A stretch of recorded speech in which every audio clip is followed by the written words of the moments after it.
بھلا میں ان چیزوں سے جن کو تم اللہ کا شریک بناتے ہو کیوں کر ڈروں، جبکہ تم اس بات سے نہیں ڈرتے کہ اللہ کے ساتھ شریک بناتے ہو جس کی اس نے کوئی سند نازل نہیں کی۔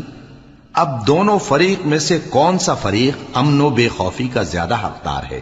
اگر سمجھ رکھتے ہو تو بتاؤ۔ جو لوگ ایمان لائے اور انہوں نے اپنے ایمان کو شرک کے ظلم سے ملوث نہیں کیا، ان کے لیے امن و بے خوفی ہے اور وہی ہدایت پانے والے ہیں۔ اور یہ ہماری دلیل تھی جو ہم نے ابراہیم کو ان کی قوم کے مقابلے میں عطا کی تھی۔